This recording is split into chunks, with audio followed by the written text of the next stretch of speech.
Hello Soul Seeker, how are you today? I'm fine, thank you. And how are you? Semua dalam keadaan sehat, bahagia, sejahtera.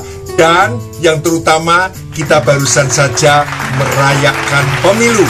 Selamat atas terselenggaranya pemilihan umum yang lancar dan demokratis, dengan semangat yang positif dan tanggung jawab yang tinggi, dan semua berlangsung secara jurdil dan luber, dan diikuti oleh seluruh rakyat Indonesia. Dengan kegembiraan kami bersyukur kepada Tuhan Yesus. Kiranya Tuhan memberkati, memberikan hikmat bagi Presiden negara Indonesia yang mampu mewujudkan negara ini menjadi maju dan sejahtera bersama menuju Indonesia emas. Haleluya, amin, puji Tuhan. Soul Seeker, sebagai hamba Tuhan, aku harus wajib untuk memberitahukan tentang dunia kematian. Supaya apa?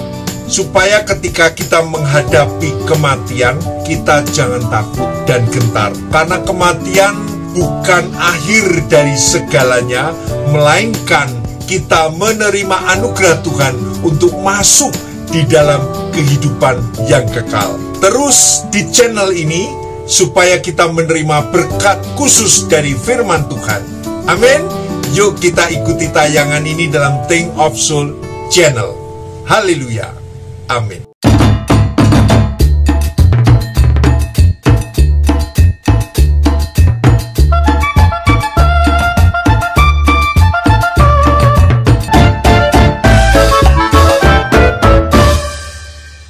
Soul Seeker, RIP atau Rest in Peace, ungkapan ini pertama kali ditemukan pada batu nisan beberapa waktu sebelum abad ke-5.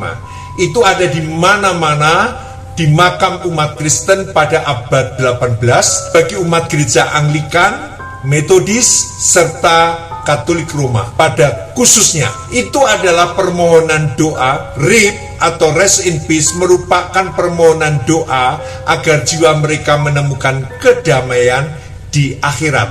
Merupakan bagian dari akidah agama Katolik, biasa terdapat pada epitaf. Epitaf adalah sebuah teks pendek yang menghormati seorang almarhum. Istilah tersebut tak hanya merujuk kepada teks yang dituliskan pada sebuah batu nisan atau plang, tetapi juga digunakan dalam artian figuratif dan disenandungkan saat misa requiem. Soul Seeker, kematian adalah sebuah keniscayaan bagi hidup manusia. Artinya tidak seorang pun manusia yang dapat menghindar, apalagi mengelak dari kematian itu sendiri. Kematian merupakan sesuatu yang tidak bisa tidak, itu harus terjadi dalam hidup kita. Kita semua akan mati. Aku dan kamu pun akan mati. Things left behind. Kematian bukan milik pribadi kita, sehingga kita bisa mengendalikan sesuka hati. Kematian juga bukan sesuatu barang yang bisa kita pegang, bisa kita lihat. Ilustrasi kematian dari Neoplatonik. Neoplatonism was a major influence of Christian theology, memberikan pengaruh besar dalam teologi Kristen. Jadi Neoplatonisme adalah prinsip utama dari jawabannya adalah pikiran. Jadi Neoplatonisme mengatakan kematian adalah ketidakadaan kehidupan, the absence of life. Ketakutan akan kematian memberikan kekuatan tekanan yang luar biasa, heavy pressure in life, pada manusia di dunia ini, membuat dirimu tidak bisa berpikir secara rasional. Soul Seeker, aku pernah mati pada usia 5 tahun karena penyakit difteri. Karena penyakit difteri tergolong penyakit menular yang berbahaya karena menimbulkan infeksi serius, komplikasi, dan berpotensi mengancam nyawa. Dan karena difteri itu aku mati. Tetapi karena doa aku hidup kembali. Dan cerita tentang kematian jelas aku tidak ingat karena aku masih kecil.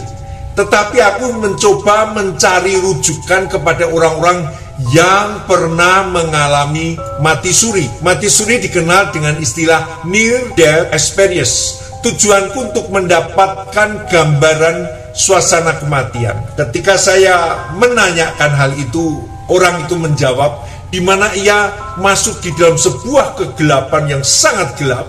Lalu dia masuk di ujung sana, ada sebuah terowongan yang juga sangat gelap, dan dia ingin menuju pada terowongan itu, dan di situ sangat gelap gulita, dan dia sendirian. Lalu tiba-tiba di ujung sana dia bertemu dengan orang-orang yang mereka kenal, yang sudah mati lebih dahulu. Soul seeker, keadaan orang yang dying, sekarat atau mati suri, ini kesempatan setan untuk mengambil jiwanya. Maka setan mencobainya dengan membawa orang-orang yang telah mati dalam dunia roh itu, sehingga orang yang akan mati atau yang sedang mati suri itu akan mengikuti orang-orang yang ia kenal yang sudah mati duluan.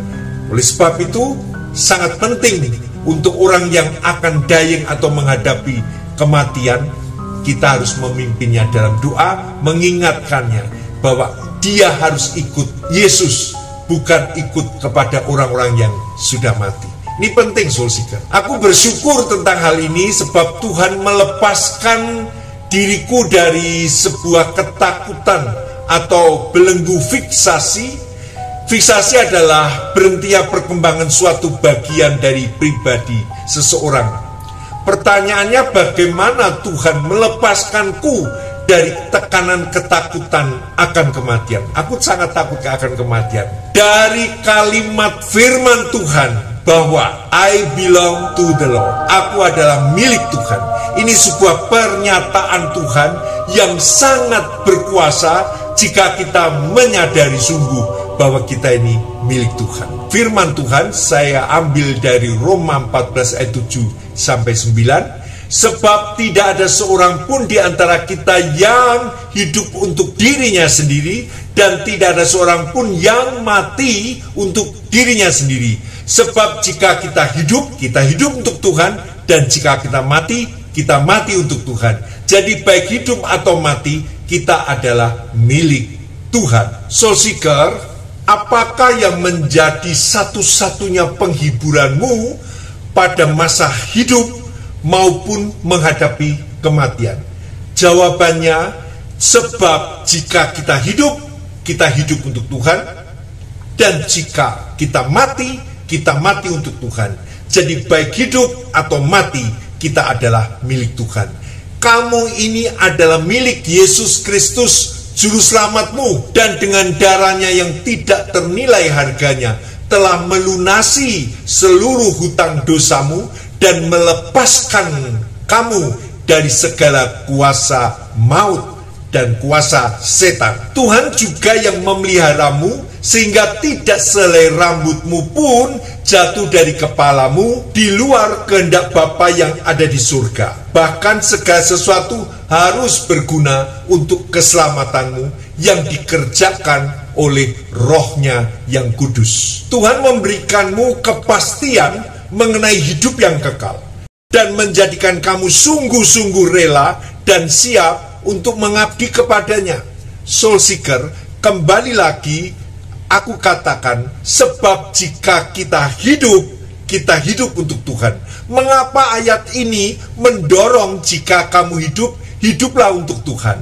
Apa yang menjadi pesan di sana? Dalam kitab Yohanes 15 ayat 5-6, barang siapa tinggal di dalam aku dan aku di dalam dia, ia berbuah banyak. Sebab di luar aku kamu tidak dapat berbuat apa-apa. Barang siapa tidak tinggal di dalam aku, ia dibuang keluar seperti ranting dan menjadi kering. Kemudian dikumpulkan orang dan dicampakkan ke dalam api lalu dibakar. Di luar aku, di luar Tuhan, kita tidak dapat berbuat apa-apa. Oleh sebab itu kita sangat membutuhkan Tuhan. Kalau kita hidup untuk Tuhan. Artinya kita bergantung kepada Tuhan.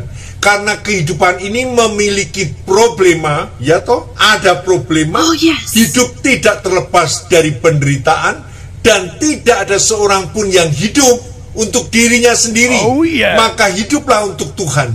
Maksudnya ada ketergantungan hidup kita dengan Tuhan. Ada relasi yang dibangun dengan Tuhan. Karena kita milik Tuhan. Amin.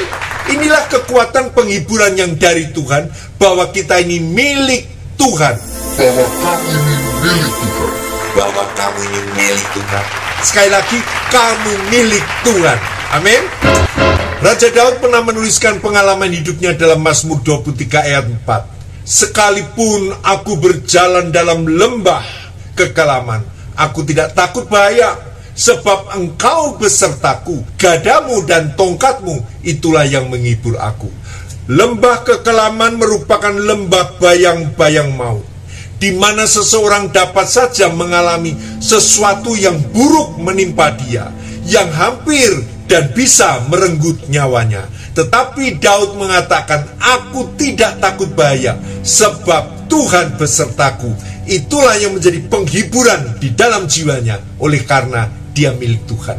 Pada waktu kita membicarakan penghiburan, berarti ada suatu kepekaan pada dirimu terhadap realita hidup manusia, di mana memang manusia mengalami kesengsaraan, manusia mengalami penderitaan, manusia mengalami sakit penyakit, bahkan manusia akan mengalami kematian.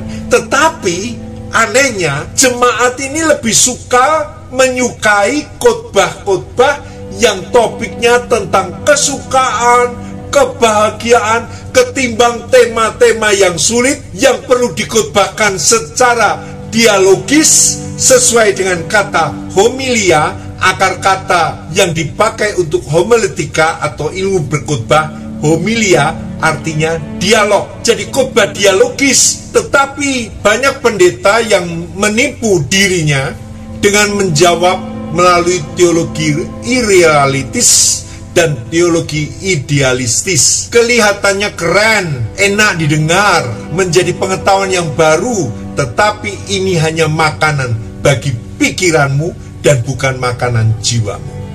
Coba kita perhatikan perkataan Ayub dalam Ayub 16 ayat 1-2. Tetapi Ayub menjawab, hal seperti itu telah acap kali ku dengar, penghibur sialan kamu semua. Wow, Ayub mengatakan ini karena apa?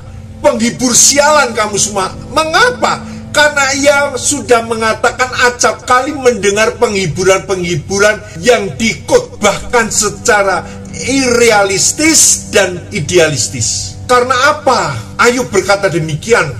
Karena kata penghiburan secara teologi irrealistis dan teologi idealistis adalah teologi yang hanya memuaskan telingamu saja. Ayub membutuhkan penghiburan bagi jiwanya. Ia orang kaya, ia sudah terbiasa menghadapi kesulitan hidup, ia sudah sering mendapat solusi terhadap permasalahannya. Tetapi ketika ia dalam kedukaan berat, karena ke-10 anaknya mati, hartanya habis, dan tubuhnya penuh borok, dan semua ini menjadi dia terpuruk, dan saat itu dia membutuhkan penghiburan. Sebuah perjalanan hidup yang sangat berat, Ayub membutuhkan penghiburan bagi jiwanya, bukan asal-asal penghiburan. Maka ia katakan hal seperti itu, penghiburan seperti itu telah acap kali ku dengar, penghibur sialan kamu semua. Sebagai hamba Tuhan, bukan berdoa sebagai penutup untuk kita berkunjung dalam jemaat, bukan asal-asalan untuk menasehati secara normatif, tetapi kita harus tahu kebutuhan jiwanya apa. Kita harus mengerti perasaannya apa. Kita harus memilih kata-kata yang tepat bagi mereka yang membutuhkan penghiburan itu. 2 Timotius 4 ayat 3-4. Karena akan datang waktunya orang tidak dapat lagi menerima ajaran sehat, tetapi mereka akan mengumpulkan guru-guru menurut kehendaknya untuk memuaskan keinginan telinganya. Mereka akan memalingkan telinganya dari kebenaran dan membukanya bagi dongeng. Apa maksudnya? Karena kebenaran sesuatu yang tidak mudah. Kebenaran merupakan anugerah. Kebenaran harus dijalani dengan prinsip-prinsip kekristenan. Kebenaran merupakan suatu prinsip Kristen bahwa orang harus hidup benar. sesuai dengan firman Tuhan. Jadi mereka memalingkan telinganya dari kebenaran, mereka memalingkan telinganya dari berita Injil yang harus mereka lakukan, dan itu tidak mudah. Dan mereka membukanya sebagai dongeng saja, sebagai cerita, sebagai motivasi saja. Soul Seeker, kita sering memandang gambaran yang indah dari peristiwa Yesus di Taman Getsemani. Di sana Yesus bukan mau menunjukkan penderitaannya, walaupun kita melihatnya sebagai penderitaan. Tetapi Yesus tidak menderita, melainkan Yesus menunjukkan sikap mentaati untuk melakukan kehendak Bapanya di surga. Karena Yesus ingin manusia terbebaskan dari penderitaan, makanya firman-Nya memberikan penghiburan. Amin. Jadi bukan dongeng, itu kebenaran. Penghiburan dari firman Tuhan merupakan kebenaran. Kita tidak relevan membicarakan penghiburan, comfort, penghiburan jika kamu tidak dalam penderitaan. Kalau kita tidak predispose tentang adanya penderitaan dalam kehidupan manusia, orang tidak memerlukan penghiburan saat orang yang sedang pesta dan sedang bersenang-senang. Walaupun keadaan orang itu tidak sakit pada hari itu, tetapi bukan berarti dalam kehidupan orang itu tidak ada kesedihan. Betul? Betul? Jadi bukan fokus pada penderitaanmu, tetapi fokuslah pada Kristus. Kita bicara tentang Kristus, di mana di dalamnya kita mendapat penghiburan yang realistis. Ada peribahasa Turki yang menarik mengatakan seperti ini: you won't find consolation unless the problem is worth. Kamu tidak akan mendapatkan penghiburan kecuali masalahmu diberitahukan, kecuali problemmu diceritakan. Kita melihat di sini pattern yang sama, membicarakan comfort, membicarakan penghiburan.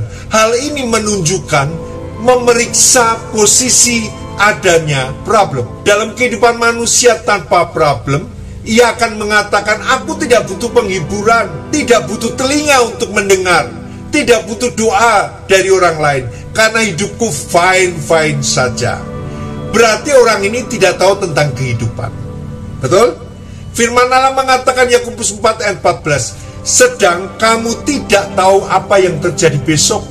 Apakah arti hidupmu? Hidupmu itu sama seperti uap yang sebentar saja kelihatan lalu lenyap. Soul Seeker, orang-orang Yahudi di zaman Yesus mengatakan, kami ini orang-orang merdeka, kami bukan budak siapapun, kami bukan orang-orang Farisi, kami orang-orang benar, kami bukan orang berdosa seperti pemungut cukai dan seperti pelacur-pelacur itu.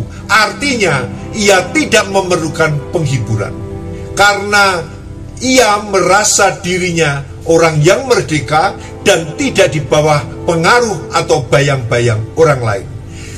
Jika kita tidak mau membicarakan problem, masalah, bahkan menghindari problem, maka kalimat-kalimat, nasihat-nasihat, perkataan ritual menjadi satu kalimat klise saja, seperti yang ditanggapi oleh Ayub pada bagian itu. Ayub sampai mengatakan, hal seperti itu telah acap kali ku dengar, penghibur sialan kamu semua. Artinya tidak ada bobot, sama sekali membuat hati orang itu mengerti bahwa tidak relevan, tidak tajam pembicaraannya, tidak mengenai hati orang, ampang, enteng. Mengerti ya?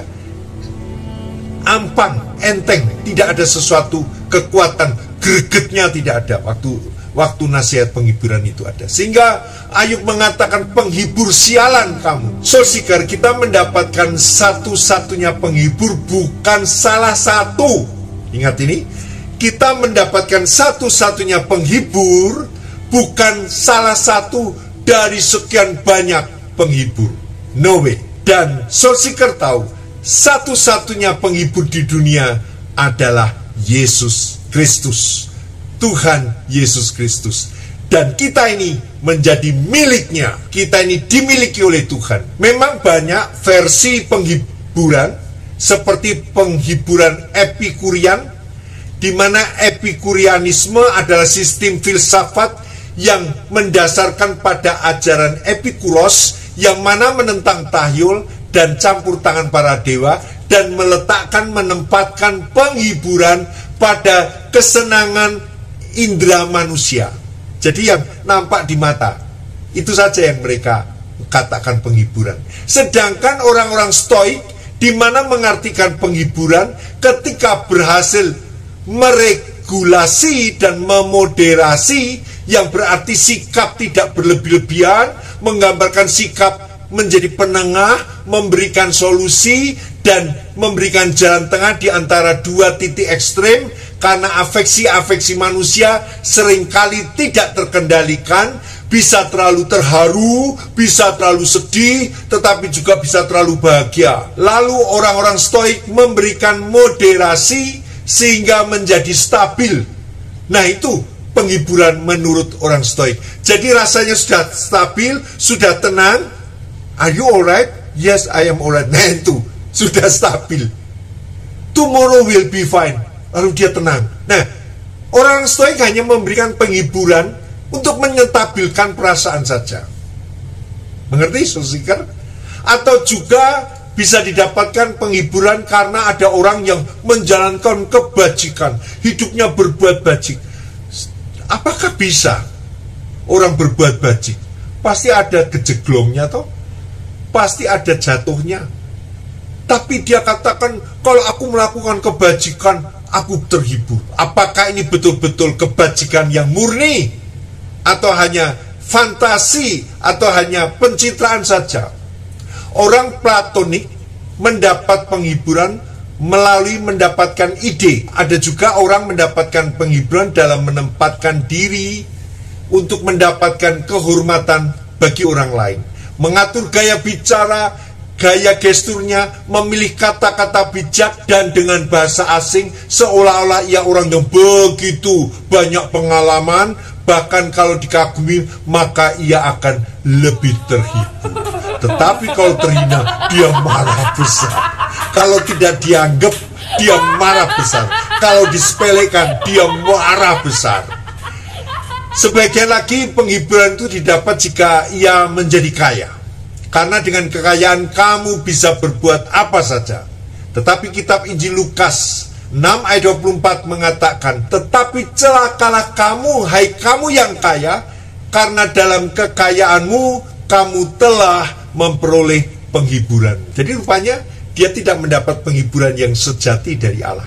Dia hanya mendapat penghiburan tergantung pada uang, tergantung pada kekayaannya. Kalau kekayaannya habis, seperti Ayub, bagaimana? Aku percaya jika Kristus telah mengalami kematian dan dalam alam roh, di mana Yesus pergi turun ke dalam kerajaan maut atau pergi ke dunia yang paling bawah untuk membebaskan serta memberikan jaminan keselamatan bagi kamu atas hukuman dan dari dosa. Sebuah buku klasik karya John Owen yang berjudul The Death of Death in the Death of Christ, dalam bab kedua dijelaskan tentang siapa Kristus yang mati dan untuk apa tujuan Kristus mati. Kematian Kristus bagi hidup kita masing-masing secara pribadi yang telah ditebusnya. Kematian Kristus bukan hanya menjadi fakta sejarah yang bisa diselidiki, tetapi kematian Kristus yang harus kita terima merupakan fakta pembebasan kita dari kuasa dosa dan dari setan, dan sekaligus menjadi kekuatan yang memungkinkan kita untuk hidup kudus di hadapannya. Ini tadi aku bicara di atas, ada orang yang mengatakan hidup dengan kebajikan merupakan penghiburan. Itu nonsens. Karena segala sesuatu yang bajik, yang baik, yang kudus, itu dikerjakan Roh Kudus di dalam hati manusia melalui kepercayaan akan kematian Yesus untuk menebus dosa kita. Paham? Oleh karena kematiannya, maka kita sekarang boleh hidup dengan kuat kuasanya. Soul Seeker, Roma 14 ayat 9 mengatakan, sebab untuk itulah Kristus telah mati dan hidup kembali, supaya ia menjadi Tuhan baik atas orang-orang mati maupun atas orang-orang hidup. Celakalah orang menghadapi kematian tanpa Kristus. Ia sendirian. Masih untung sendirian di dunia, masih ada teman, masih ada alam yang menemani. Tetapi kematian sesuatu yang gelap, yang mengerikan. Dan ketika orang masuk dalam kematian, ia sendiri dan tidak ada yang bisa menolong. Keluarganya pun tidak bisa menolong. Doa-doanya tidak bisa menolong. Walaupun orang yang masih hidup mendoakan, tidak bisa menolong. Dia sendirian menghadapi kegelapan, menghadapi kekekalan dalam maut. Oleh sebab itu berbahagialah selagi kita hidup, kita punya relasi cinta dengan Kristus. Kasih ada dalam hidup kita. Kematian itu memang menakutkan, mengerikan, karena sebuah perpisahan antara tubuh, jiwa, dan roh. Dalam Filipi 1 ayat 21, bagiku hidup adalah Kristus dan mati adalah keuntungan. Mati keuntungan karena apa? Karena relasi kita dengan Tuhan menjadi sempurna. Karena relasi hubungan kita dengan Tuhan menjadi nyata. Ternyata memang nyata bahwa Yesus mati, bangkit, dan hidup. Dan kita yang mati pun dibangkitkan, dihidupkan di dalam kekekalan. Kematian pasti terjadi, tidak mengenal usia. Bisa terjadi di usia berapapun. Dengan demikian, tidak perlu menunggu hingga tua untuk menjadi manusia lebih baik. Hari ini, kamu harus lebih baik. Lakukan yang terbaik dan bersemangatlah menjalani hidup. Seakan-akan besok itu adalah hari kematianmu. Yang tersisa dari kematian adalah kenangan. Untuk mereka yang masih hidup, seberapa lama dirimu akan dikenang atau akan mudah dilupakan tergantung dari sikap dan tingkah lakumu selama masih hidup. Betul? Betul, Soul Seeker? Paling 1 minggu, sebulan, 3 bulan, dan kamu sudah dilupakan. Oleh karena itu berbuat baik dan mengasihi dengan tulus adalah salah satu jalan agar kamu tetap berada dalam kenangan yang baik. Dan senantiasa mereka yang ditinggalkan akan mengikuti perbuatan baikmu. Jangan meminta kematian dan menyanyiakan hidup. Kematian datang dengan berbagai cara. Karena penyakit, usia, kecelakaan, atau hal naas seperti pembunuhan. Namun di antara semuanya yang paling memilukan adalah ketika seseorang memilih kematian dengan cara bunuh diri. Karena tidak akan ada keselamatan. Engkau hidup dalam kegelapan selama-lamanya. Engkau hidup dalam neraka. Karena Tuhan tidak membelamu. Sebuah jalan pintas yang tidak menyelesaikan masalah, namun justru menambah masalah bagi keluarga yang ditinggalkan. Padahal sesungguhnya kematian adalah perjalanan menuju kehidupan yang kekal. Kematian merupakan pintu di mana kita bertemu dengan Tuhan. Jika kita hidup penuh dengan masalah, maka cara terbaik adalah menghadapinya dengan terus berdoa dan mencari sumber penyemangat hidup, yaitu Yesus. Jangan takut kepada mereka yang dapat membunuh tubuh, tetapi tidak dapat membunuh jiwamu.